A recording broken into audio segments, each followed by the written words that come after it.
lot of news. Just going to head across to the UK. Well, we did it last night. We had a few technical problems with communications, their side, our side, but we got through it. If you're watching this on YouTube, there will be some blanks that we have to blank out because we've got to be careful what we say, which is fair enough. The rest will be on YouTube, or correction, on Rumble. So if you want to look at Rumble to see any blanks, which there won't be many, but there'll be a few, head across to Rumble. I will put the address in on the YouTube link. Anyway, thank you for watching, guys. We'd like to thank Professor Delores Cahill and Mick for their time, and effort they've put into helping us to help you. Again, thank you. Well, guys, girls, we're in England at the moment from Australia here. We're in Ireland. Are you guys both in England? Not too sure. Anyway, got Delores Cahill there with the smile and the thumbs up. And of course, we get Mick on the left there, which is we're all friends from one way or the other, Irish, English, and Australian. But anyway, good evening to Delores, who's got a rush as usual. Delores, tell us the news, or do you want to ask some questions? Well, it's lovely to be on. You two, my heroes, Barry and Mick. Yeah, so what we're up to with Mick and with the team of people we are working on moving forward with the next phase of what is going on, and we're running it through a couple of structures. One is the centuries-old cooperative, and people will have known cooperatives from their parents and grandparents of fathers coming together to set up co-ops like creameries or to produce butter or milk or whatever. So that's an ancient structure, but it's in the law. And the brand that Mick and I will be working on will be through Custodian. And we have a webpage, custodianinstitute.com, and we'll be putting up the information and people can join there. But one of the rationales is Mick, as he'll talk about, was one of the main founders of Guardians 300. And Mick trained 90 people in 2020, and together we rolled out the education. I was one of the trainees around sovereignty and how to move around in the so-called lockdowns, and if people were challenging you around traveling or wearing masks. That was over 100,000 people were trained voluntary through the Guardians 300 network in Britain and Ireland. So through the cooperative network, we also want to roll out the knowledge of the law, the basic knowledge, and that every man and woman is accountable through a lawful trial by jury system. But before we've already re-established it in Ireland with John Flanagan and the IRB, and the knowledge in Ireland about the trial by jury and Dáil Éireann court process. And we have held the legal system to account and are challenging the Attorney General or whatever for whether the legal system is operating lawfully in Ireland, which it isn't. And so we're rolling out the knowledge of trial by jury through co-ops that we'll be setting up over the next months. And we have 8 pilot local co-ops that are transitioning. Some of them have 200 or 800 people as just community groups that will use the co-op paperwork. And we have 8 health hubs that are existing health centers that will also be co-ops in law. And then holding health professionals accountable will be through the knowledge of the law. And the final system, in addition to writing letters or notices, is that you can call a trial by jury for someone that's accused. But to do that, you have to have thousands of people who are engaged in preparing and setting up a lawful trial by jury system across England and across Britain and Ireland. So that's what we're doing. And the brand we'll be doing it is, and the name is around the custodian.com and Custodian Institute, because we are custodians of the knowledge of the law. That's, we have to pass it on from one generation to the next. So is the jury trial gone in Ireland? So the whole thing is the synopsis is law versus legal. So they use their word games. So in the law, it's trial by jury in English, but in the legal system, in legalese, they call it jury trials. So the buildings we call courts with people dressed up in black are doing a private business. It's not what we think of, but they use these similar words. So everywhere has the ability to do, like all the indigenous nations that we're working with, the ability to do trial by jury. Those public trial by juries happen in a real public venue. And the courts are not actually any process of law. So no one takes away your lawful right to be innocent until proven guilty, as assessed by a lawfully constituted trial by jury. So they're never gone. They're just cloaked in criminality and deception and people wearing black and wearing wigs. Yeah, I call them penguins. Correct me if I'm wrong, but when we say judge and jury, well, it's a kind of an oxymoron in a sense, which is not really a definition of oxymoron, but the jury is the judge, and the judge who's up there in So maybe just for everybody listening, I guess the thing is the highest law of the land is just 12 people. It's 12 men and women actually asking the questions against someone who is accused. So we don't need anybody up on 3 steps, or we don't need 6 people of the jury on different levels in their secret coding system. So really we have to get it out of our heads that these buildings with men and women dressed up in black is not what justice is all about. It's just communities getting together in real public buildings like parish halls, and people enrolling for jury service around the nations, and then having a process that is transparent. If someone is accused of something, they're innocent until proven guilty. And it is the 500 people that turn up for jury service, and then the 12 that are selected are the highest arbiter of innocence or guilt, and no one is above the law, and everyone is innocent until proven guilty. So this process of lawful trial by jury and jury preparation has to be known throughout a country. You can't just have ad hoc pop-up, self-nominated courts. So this process of having a societal discussion takes some time. And we've done it in Ireland over the last few years and gone around in all of the 32 counties explaining it. And that's the process that we're going to do with Mick and through Custodian over the months and years ahead. Yeah, that's fantastic. So, oh God, because I've frozen up there, I kind of lost the plot. Well, I think that's all right. That's okay. Barry, we're used to it, right? It's called interference because the thing is, the law is so simple, right? Because people do jury service voluntary, and then the whole process, which our grandparents and great-grandparents, that was the way it always was. And once there is an accountability mechanism for your local physician or care home owner or policeman, because no one's above the law, literally people stop breaking the law because they know they will be held accountable, and the process is free.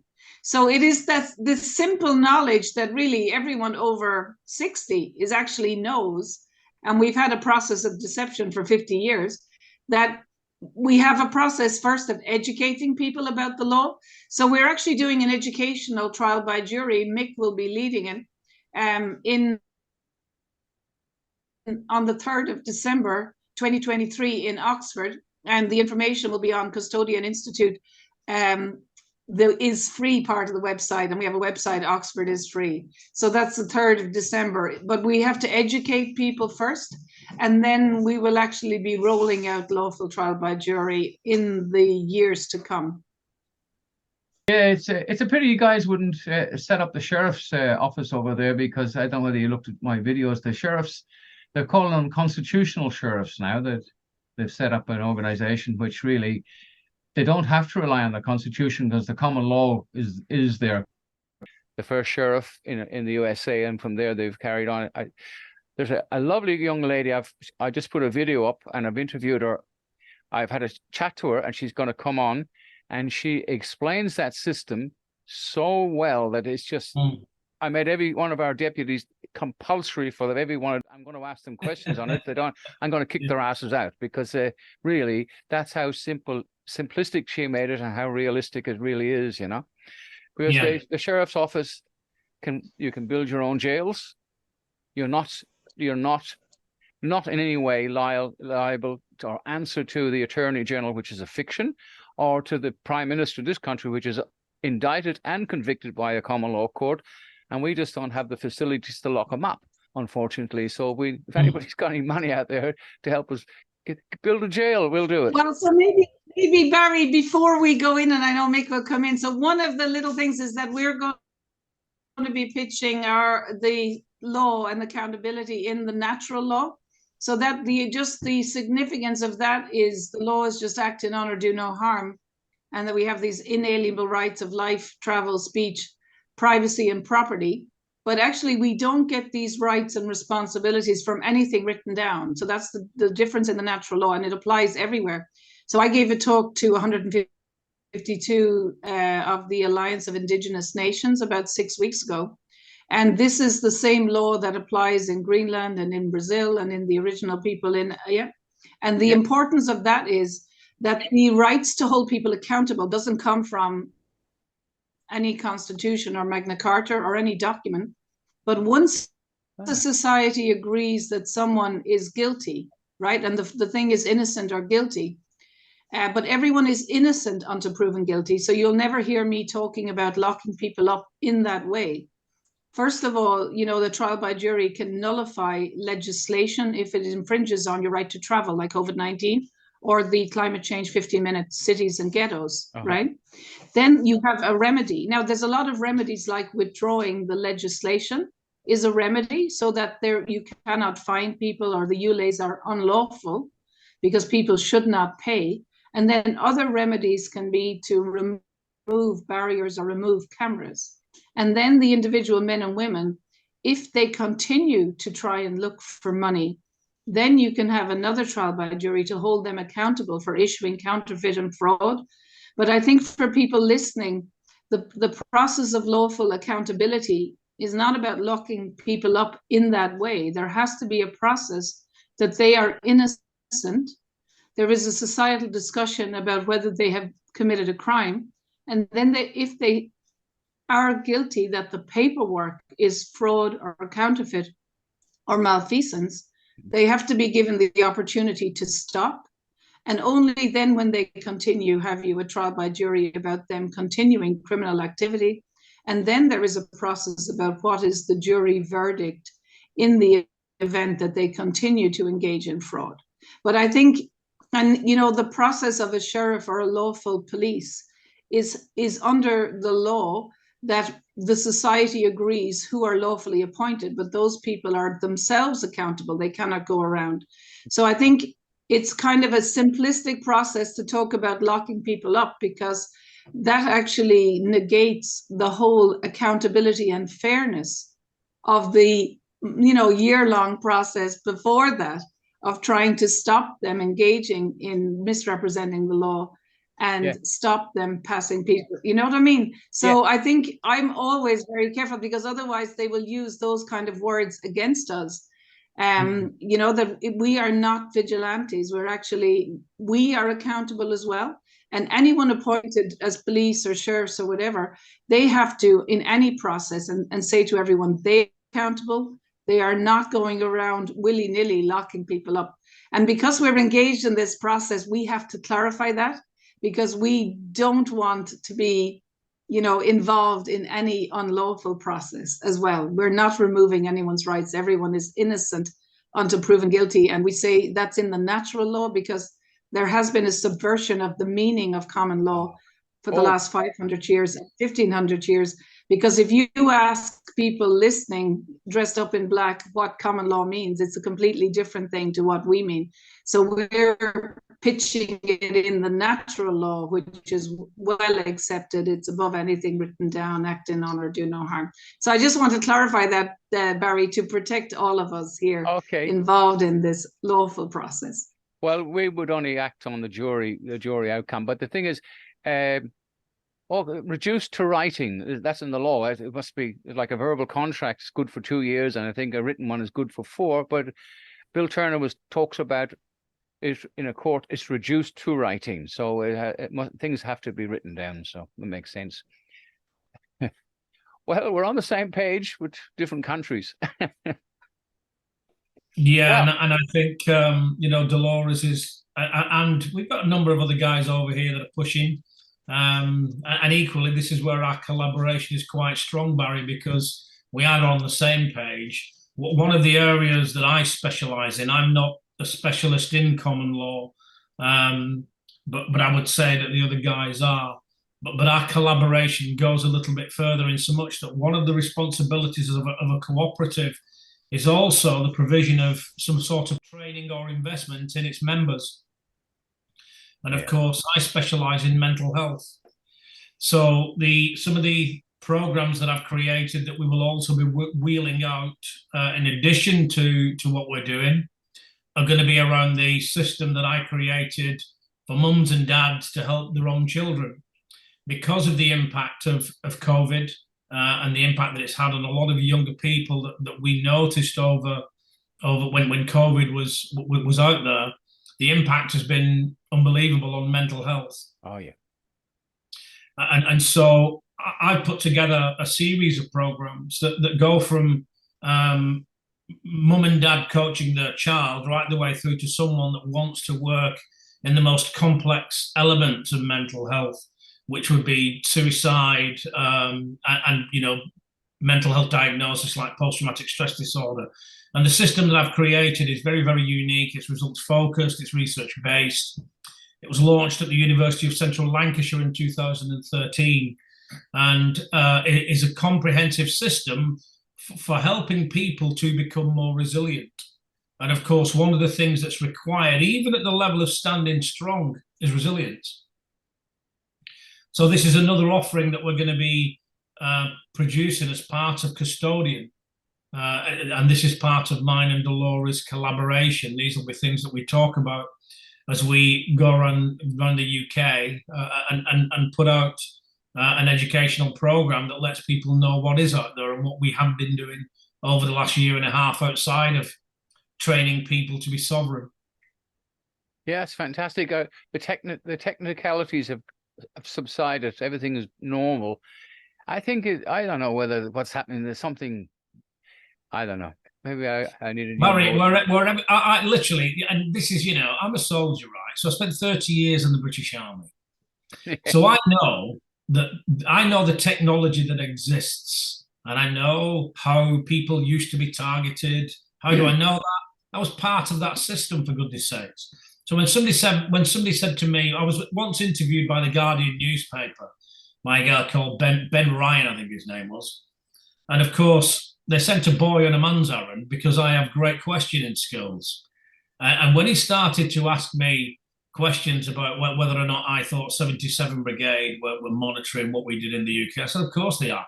What else would they be doing? That was the whole purpose of their creation, to produce PSYOP. Is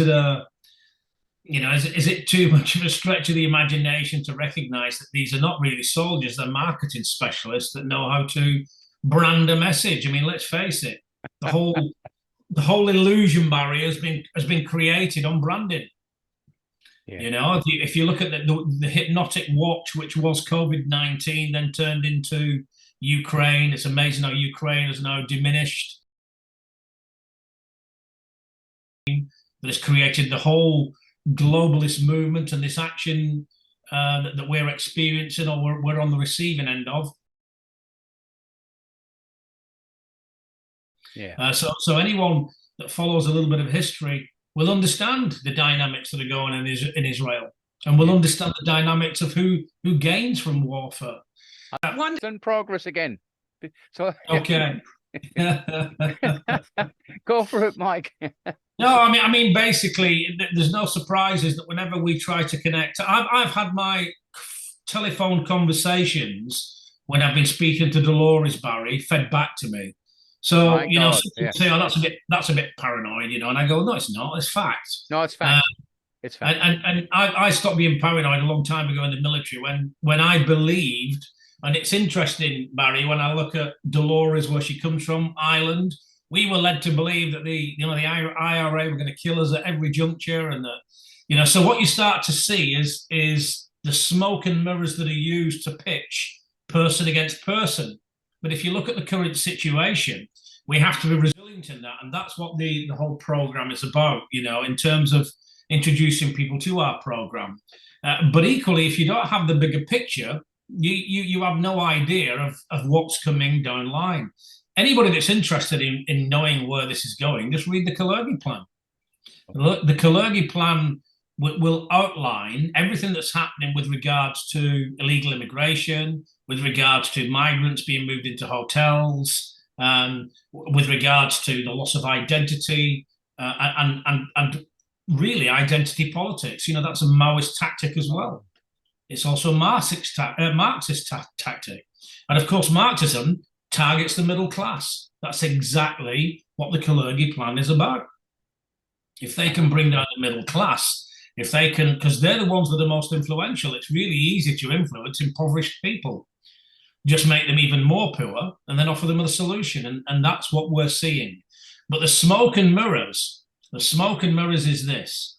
So for me, if we start to wave the Ukrainian hypnotic watch, then we'll move on to the Israeli hypnotic watch. It won't be long before they're talking about World War III, yep. Syria, Iran. They'll try to bring the Middle East in, because then you're pitching potentially, Muslim and Arab type communities to Christianity. You're pitching those two things against each other, and people are not seeing the reality. The reality is, the people who are shaking the jar are the Zionists, and they're the non-religious Jew. Now, Boris Johnson's a Zionist. Liz Truss is a Zionist. Rishi Sunak, they're all Zionists. Look at the Conservative Friends of Israel. Look at the Labour Friends of Israel. You know, what does Keir Starmer talk about when he talks about who he trusts the most? He doesn't trust his own parliament, because not all of them are Zionists. Now, do I have an issue with Zionism? Yeah, of course I do. If they're doing what they're doing and they're trying to separate communities, religion, people, and pitch whole communities of people against each other. For me, you know, it's a little bit like if you show somebody one piece of a jigsaw and they look at that one piece of a jigsaw, they would never actually be able to contextualize that one piece of a jigsaw until they see the picture on the box. The Kalergi plan is the picture on the box.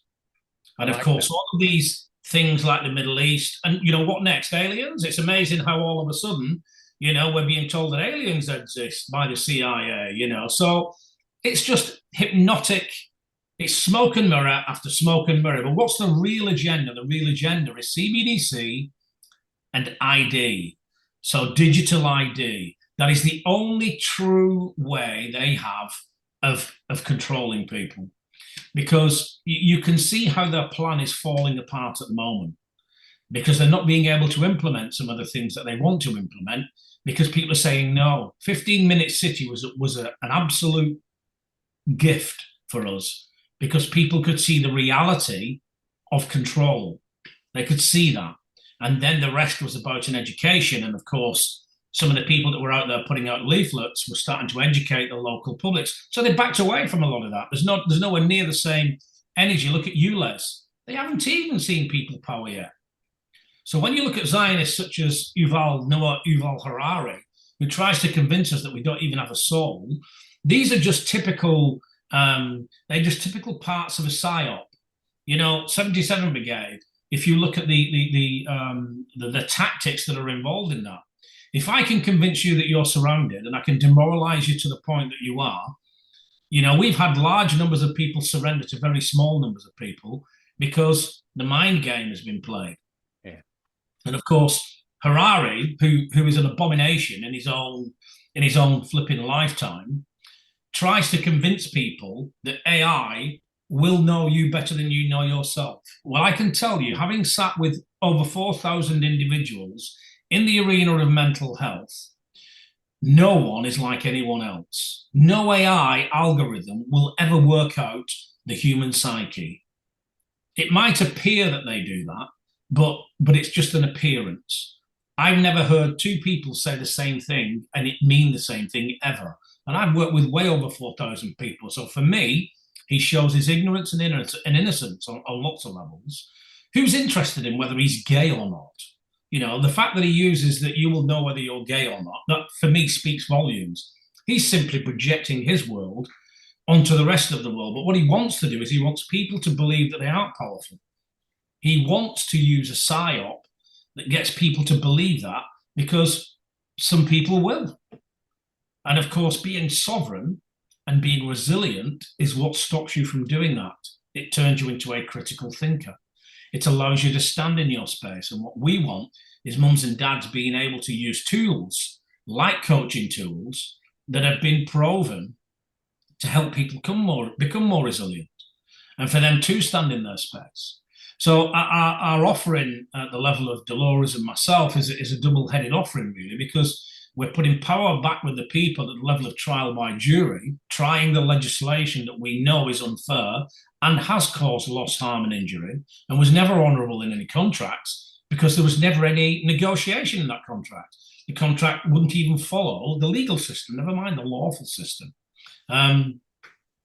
So the offering is like a double-headed offering, really, Barry, and that's where it is. We're doing trial by jury. We've got the cooperatives. You know, I personally have stopped paying my council tax, and I've used a system by Chris Coverdale.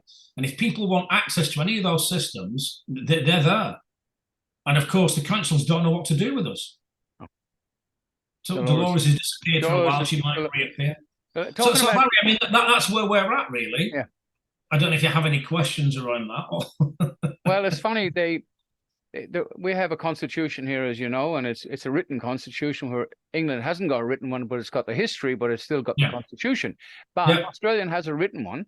And of course, the Labour Party here, which is my personal opinion, is owned by the Democrats and a few others. They came along and ignored it. They became privatized. Everything is privatized. When they don't get their own way, they privatize everything, so they're not subject to the constitution. But they spent over $400 million promoting the constitution for a referendum here called the Voice. And the Voice was going to give Aboriginals a voice, but they didn't tell the people that in 1967 they had a referendum that gave them everything they needed. So this is a new way of raising money. But they've come undone by it. So now they spent all that money saying, yes, there is a referendum. And then the High Court came along and said the Victorian government wanted to raise a tax for electric cars. They says it's unconstitutional, you know. So now the Constitution is back in the picture. But the funny thing about it is the High Court of Australia is not a court because there's no court of appeal, because the Labour Party in the Act of 1986 removed the Crown and the corporation, made Australia an unlawful republic, and they cut the ties with the Privy Council in England. So that court is sitting up there thinking it's a court, and it's not. So what do you reckon of that one, Mike? Well, I've got to be honest with you. Even a referendum, who has the right to enforce a referendum on people? Who has the right to do that? You know, where's the consultation? Where is the negotiation? Of course, we know this because even as we look at some of the mechanisms that they've wheeled out in the UK, you know, they're now trying to give us their heroes, Barry. So, you know, the likes, look how they're rebranding Matt Hancock. He's rebranded. They put him on, you know, Who Dares Wins, which is supposed to be an immersion in what it's like to become an SAS soldier. I can tell you now, right, the difference between Matt Hancock and a piece of toast is you could make a soldier out of a piece of toast. And of course, this is a rebranding exercise. They've done the same with Nigel Farage. He's in the jungle. Matt Hancock went into the jungle. I'm a celebrity. Get me out of here. Well, I mean, would you really want to be a celebrity that introduced midazolam, that purchased 2 years' worth of midazolam, and is probably responsible for 40% of the deaths that happened in care homes? If that's your legacy, you're going to have a challenge rebranding that, you know. So when they're starting to offer us these heroes like Andrew Bridgen, who's speaking up in the UK, of course he's speaking up in the UK. They have more dirt on Andrew Bridgen to make him do what they want. And if you want to control the opposition, create it. Lenin taught us that. The challenge that you have, if you look at a communist strategy compared to our own, is we have no reason to believe, based on our upbringing and our education, that anyone means us any harm. But I'm afraid that's very naive. It's a very naive way to think. And most soldiers realise when they go into ops or when they do operations is that there are people that want to kill you. That's a healthy mindset to have. In any environment, to be fair, because at least then you can have a level of awareness instead of blindly following that box in the living room that tells you that the government have your best interests at heart. It's in the interest of your safety. So we're seeing them wheel out some of the specialists like Mulhotra And of course, they're telling us the damage of the vaccination. They're telling us what we know. Now, I'm a master trainer of neuro-linguistic programming, and I can tell you what's happening. That the more they tell you what has gone on, the more they tell you what they're doing, all they're simply doing is getting you used to that. It's called desensitization. You know, if you go back to even the Holocaust, when people observed somebody first being beaten in some of those concentration camps, it was horrifying. But it wasn't very long before that became commonplace, and then it becomes an expectation. So therefore, that's the process of desensitization. It's If like someone crime. is not, It's say like again? crime in the streets now. The crime is gone out of gun crime in Melbourne. People killing each other, and it becomes every day on the news. So you kind of say, "Oh, no, another one." It's a norm. I know. Yeah, and then it almost becomes an expectation that you plan for. Yeah. Oh yeah. Well, what we'll do is we'll make sure that we do that, so we avoid that. But it's not the norm, and of course that is the new normal. So when Klaus Schwab tells you that you know there is no going back to the normal, he's right, because people believe. They believe a box, but they don't actually look at the sky outside. They don't pay attention to their own reality, that they're prepared to follow something that has probably hypnotized millions of people, more than any other machine that you could think of. And now, you know, our simple variation of that is we've all got mobile phones. Oh. So they have access to us on a regular basis. You know, if you want young people to become suicidal, turn the internet off. That's the level of dependency that people have on this system. And of course, you know, creating communities is really, it's the antidote to what's going on. Trial by jury, I believe, Barry, is their kryptonite, because it puts the power back with the people. It makes the people realize in reality that's where the power lies. And of course, once we get enough people understanding that, it only takes a very small number of people to change a big situation, especially if they are driven. And of course, that's really what we're in the business of. We're in the business of doing that. You know, ultimately, there are two things that win wars. One of them is strategy, well-aimed strategies that either take the initiative or stop an initiative on the part of the opposing team. And then the other factor is momentum. So whatever you do, you need strategies and you need momentum. And of course, natural law is commensurate with the way we do business. It is natural to not cause loss, harm, or injury, you know. So if once this starts to evolve and people are squeezed more, they need something that they can naturally connect to. And that's why it has to be lawful and non-violent, because people are non-violent by nature. You know, that's our essence. You know, in all the years that I've been working with mental health, when you pour love into a space, the impact of that is phenomenal. You pour anger into a space, it never translates. You pour sadness into a space or hurt, it never translates. It just creates confusion. And of course, this is why when people break open communities, and which is what happened with COVID, they stopped people from even talking to the family, then create identity politics the way Mao did, where kids are prepared to rat on the parents. You know, when teachers are asking kids who lives in your house at your home, that's Maoism. You know, when people are using your children to inform on their parents, it's nothing less than it. It's just that people don't expect it because they can't see the big picture on the box. So for them, it's just one of those things. Yeah, why wouldn't we give our data away? Why wouldn't we make everything that we do available for somebody to take a look at? Because they're going to take care of us. But that's not the truth. I know when I was over in the UK and Ireland, I noticed empathy was gone, and it was the whole place was apathy. People just don't care anymore. And when I came back to Australia, I noticed, because you don't see it if you're there all the time, you got to go away, like that movie. What do you call it? What Robbie Williams was in it. You stood on the table and looked at a different point of view. I can't remember off the top of my head. Yeah, but really, when I come back here, I noticed the same thing was here, which I didn't notice while I was here. but empathy is gone. People just do not give a stuff about anybody anymore themselves because they've been pressured into by all these things that have happened to them. How are we ever going to get out of that box? It's getting harder to get people out of that box. Yeah, because that's the process of desensitization, Barry. Yeah. You know, the people that are you know, when they're rebranding some of the heroes that they're trying to give us, remember that they are their heroes. They're not ours. They you know, GB News is the perfect example of it. They've now created GB News, which is funded by the same organization. Any organization that has that professional element to it within 2 weeks of being created, you know, is exceptionally well funded. And one of the simple truths with the freedom movement is that it's not well funded. You know, I mean, and of course that's what gives the other side a bit of an edge. But that's not going to be that way forever. You know, we're coming up with strategies that will initiate those funds, and you know, with people that saw this coming a couple of years ago and have had the nous to start to create some of those strategies. And of course, they take a bit of time to create. These guys have been creating this strategy and the momentum behind this for tens and tens of years. So, but that doesn't mean anything. You know, ultimately, there is nothing greater than people power. Nothing greater.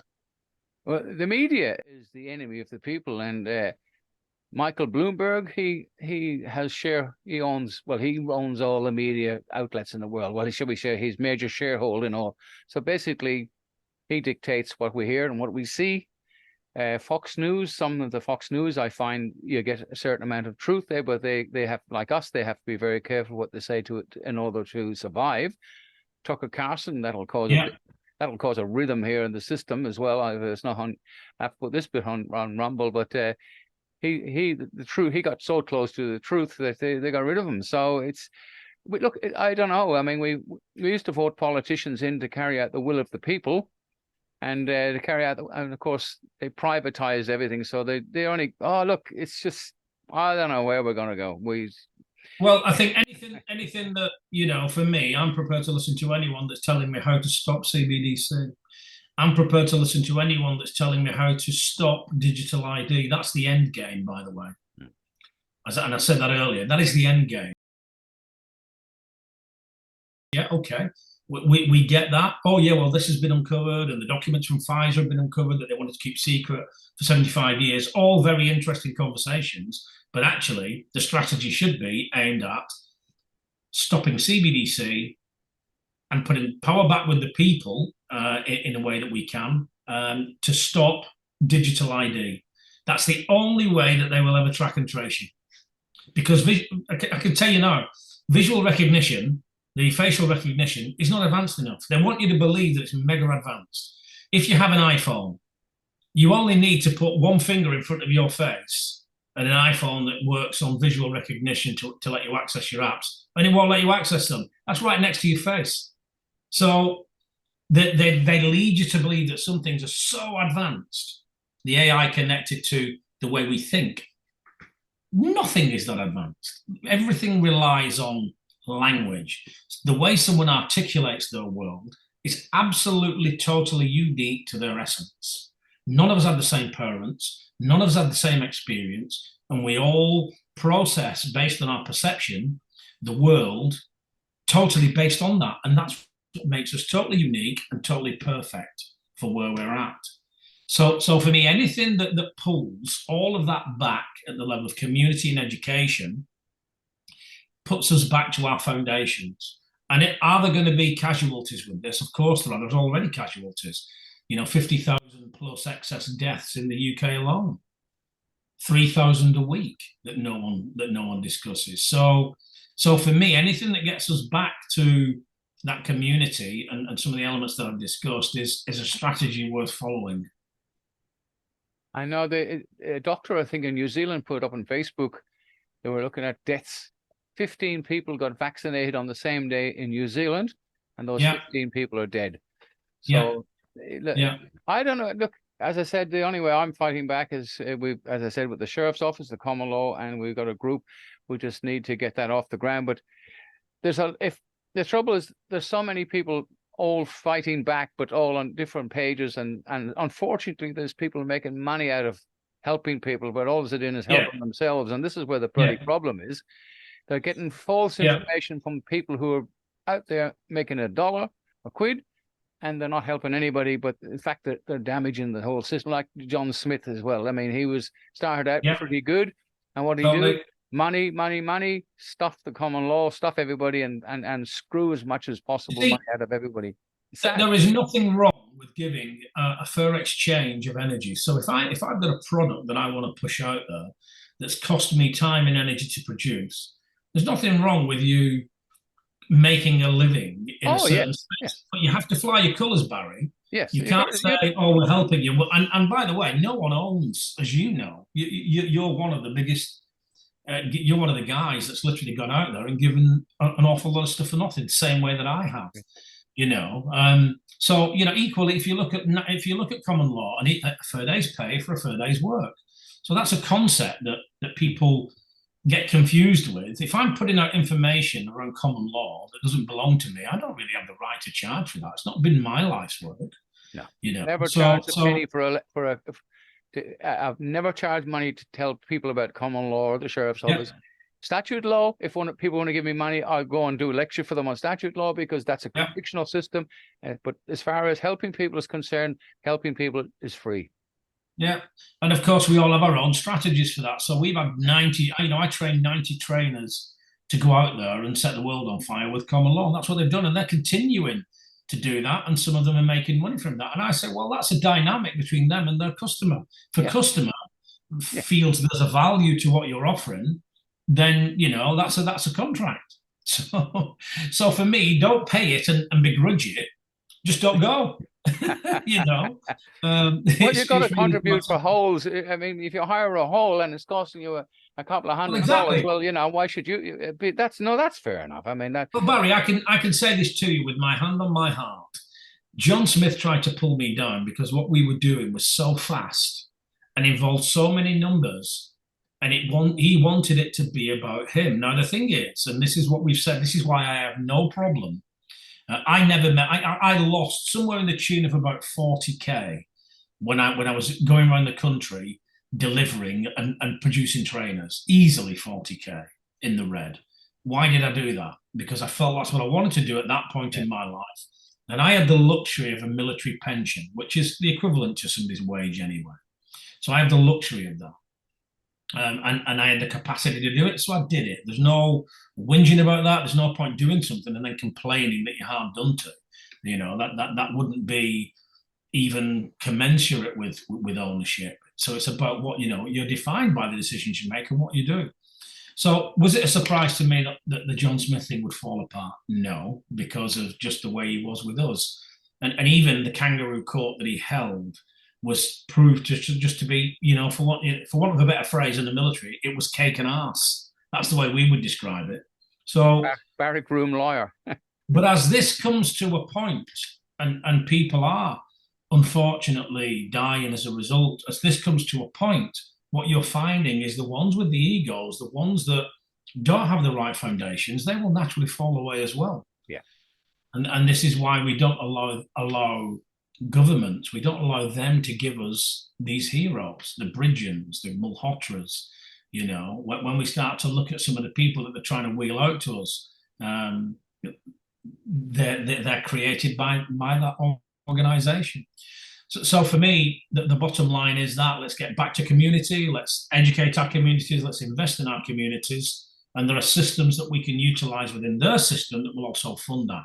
That's what another strand of what we've achieved, really, and that's where we will be going in the not too distant future. Well, Mike, that was good. And Delores had to rush off. I know that she's watching us in the car somewhere. I hope she's got a better reception than she had, because we had a bit of interference, which I'll explain to people. Anyway, Mick, it was great meeting you in August, and fantastic talking to you tonight. And thanks very much. And to Delores, if she's still there. We'll catch you again next time. Bye for now. Yeah, thank you, Barry, and you know, all my best to all our Aussie mates over there. I've got a few mates in the Aussie Army, so yeah, all my best to the Australians. Yeah, old soldiers, mate. We never die. We just fade away. That's what I'm worried about. Thank you for watching. Please subscribe to to the channel, promote what's you've just seen if you're interested, help the common law court, which is now a big part of the sheriff's office. That's the enforcement aspect of the common law. We need help. If you want to save your property from being repossessed by you know who, get your certificate of title. There's plenty of information up saying that, telling you what 9/10 of the law is. Follow that. Help us by supporting us financially, physically, and any way you can. We need that, because without you, we're nothing, and without us, you get no help. Bye for now.